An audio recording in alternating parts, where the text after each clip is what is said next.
Okey, saya bersama dengan Peter de Roo. Thank you for coming, Peter. Pengarah teknikal FAM dan ramai yang mempunyai soalan atau tertanya-tanya kenapa Peter de Roo enggan kekal bersama dengan FAM. So I'm going to go straight to the point because I know so many people out there have the same questions that I do in my head as well.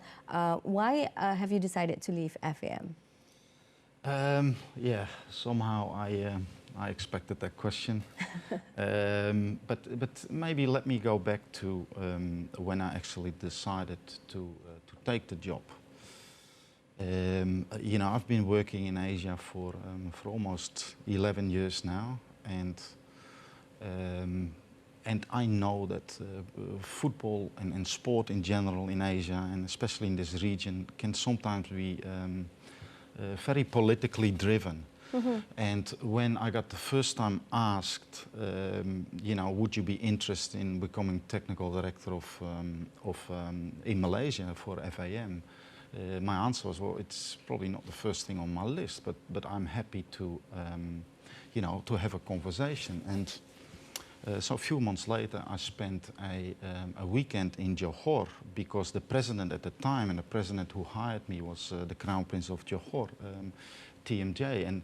And to be honest, I spent 2 days with him. And after those 2 days, I decided that for me to be effective, I need to have the support from the absolute top, right? Mm-hmm.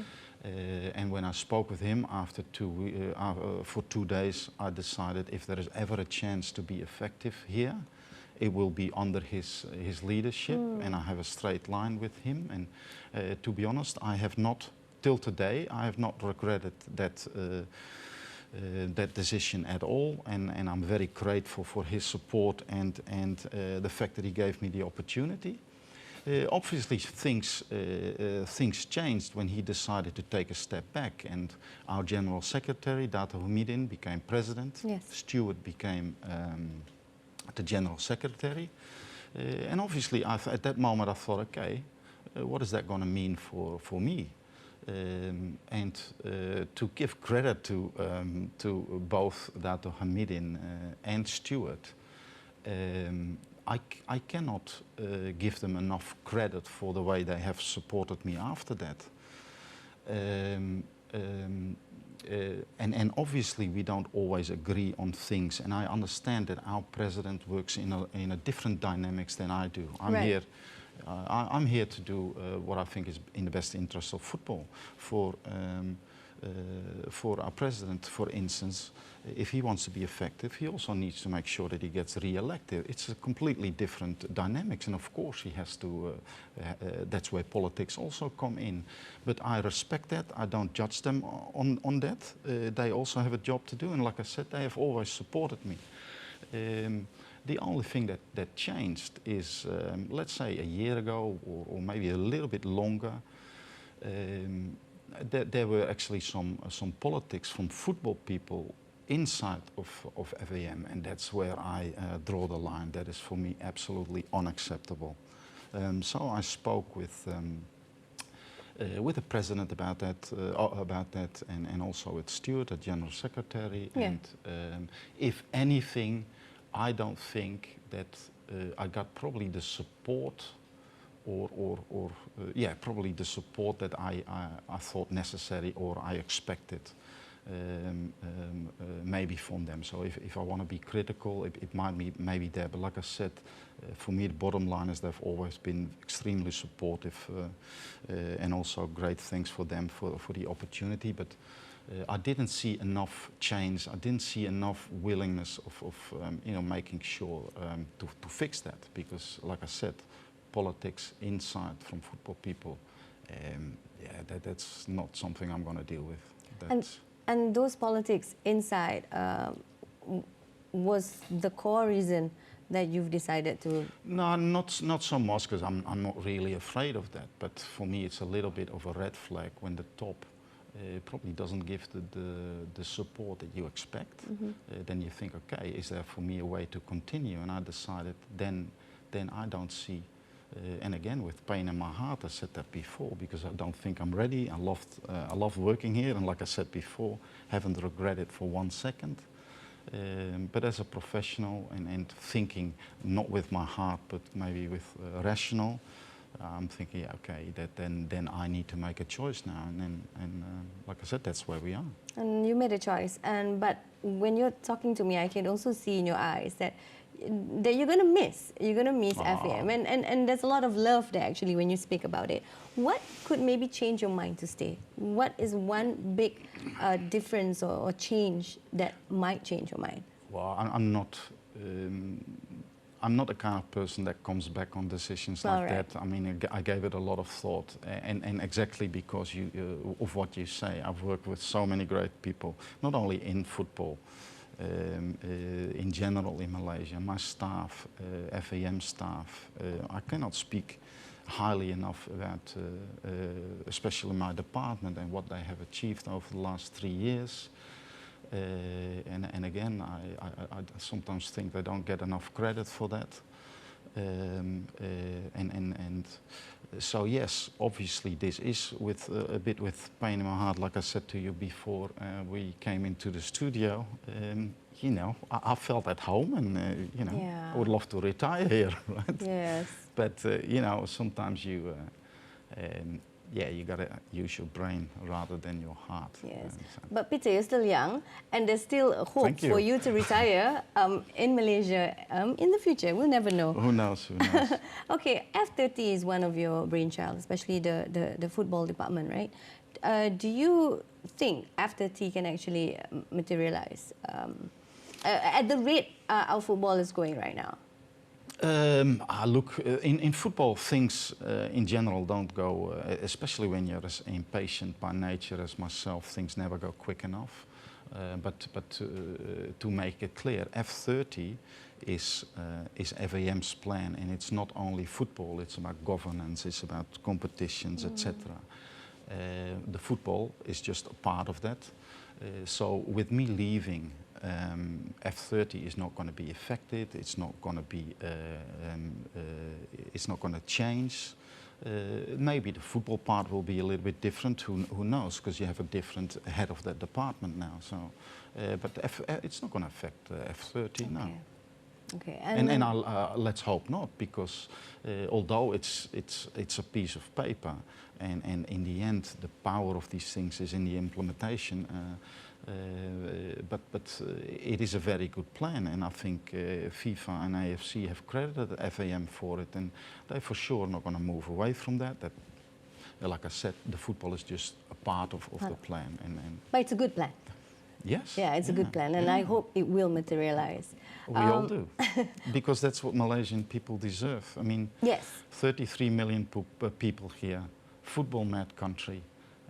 We shouldn't be around 150 on the world ranking. We can do much better, but we need to get everybody on board. And I mean, I come from a country that's half the size. Belgium, #1, is probably a third the size. So obviously we can do better. Yeah. But it needs a plan like F30. It needs to be people being held accountable. But for sure, I mean, there is so much potential in Malaysia. It's not funny anymore. Yes. And we, you know, our players, our young players, our coaches, you know, and the people, the supporters, they deserve an FAM that brings this to fruition and make decisions in the best interest of football, of the game. And you will be leaving your position officially on the 31st of December. 2020. There were also rumors or you know, saying that your assistant, Ong Kim Swee, may be taking that position. Do you think, and also it's quite known that Kim Swee and you don't really share the same vision sometimes and have disagreements in what you beliefs in. So do you think if he gets that role, he can do a good job, or it'll just be a bit different? Well, first of all, I'm not sure whether he gets the role. I've heard probably the same as you, but it hasn't been announced. It's not official, yeah. The fact that we don't see eye to eye is something. Yeah, I'm not really aware of that. Sometimes you guys know more than I do. Can he do the job? I mean, in the end, as long as he's not being announced, I'm not sure whether I should actually answer that question. To be honest, if this is about a different vision on youth development, because that's what we're talking about, youth development, then if there is a different vision, I think we need to be very aware of the fact that what we have been doing and the DNA, that is not a matter of opinion, it's a matter of fact. And if you disagree with that, you disagree with Belgium, you disagree with Germany, you disagree with any big country that has a football development plan, because all the principles that we use as well, it's tailor-made for Malaysia, because we have different issues in Belgium. Competitions, for instance, our young players do not play enough competition games. The issues you don't have in England or in Germany, but the principles of how players, how to develop players, how to engage players, how to keep them in the game, how to develop them to maximize the chances that they develop to the maximum of their ability.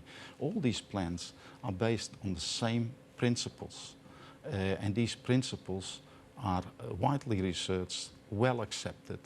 So I would really advise FAM not to move away from that, because like I said, that would be arguing facts. And you know, I've always learned that arguing with facts is not the smartest thing to do. It's also basically a template for successful footballing countries, because the DNA has already been there, right? Yeah, look, it's proven. It's proven. Yeah, no. Yes. In general principles, it doesn't. There's not a lot of difference on what they do in Belgium and in England. Recently introduced a DNA where they actually said when they introduced it, we have a lot of respect for countries like Holland, Belgium, and Germany, but we don't want to copy what they do. But then when you read the plan, yeah, the same core principles are obviously part of it, and then implemented according to the infrastructure that's there in England and the specific problems that they have there. Yeah. But the principles and how players learn and how we can be more effective in coaching players and what playing style is probably best suitable to develop young players, that doesn't change, and that's no different. Yes.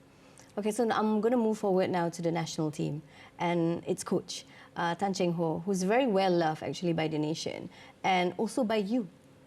That's true. Yeah.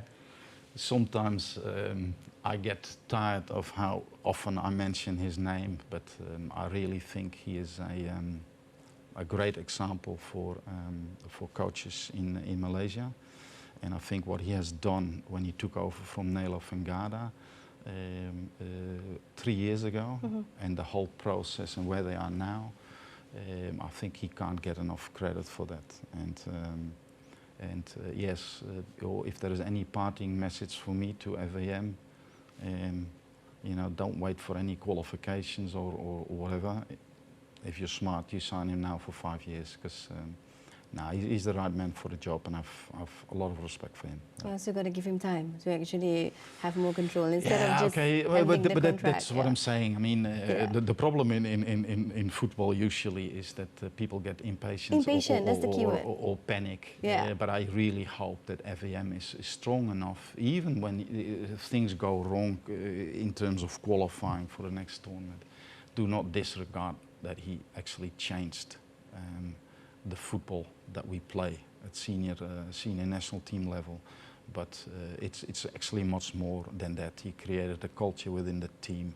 They're much more disciplined. There is a recognizable playing style. It's easy on the eye, and of course, it's still football. Not sometimes the ball goes outside of the post and you're finished. But I really hope that they're not going to make any emotional decisions there, because I think he has proven that the national team is with him, is in the right hands. So, yeah, it's a no-brainer. Yeah, so FAM, this is a message to FAM. Simpan Tan Cheng Hoe lagi 5 tahun. Just say whatever you said, 5 more years. Okay, any last words or anything that you want to share before we end the interview? Nah, look, I think as I said it a few times before, I never regretted signing a contract here. Till now, I haven't had a second of regret. I obviously want to thank FAM, the President, Stuart, for their support.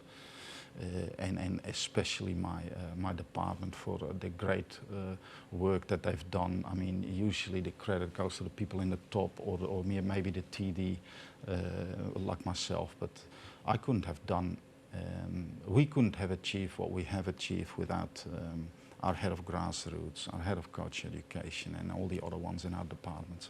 Can't thank them enough. They made me look good, they made FAM look good.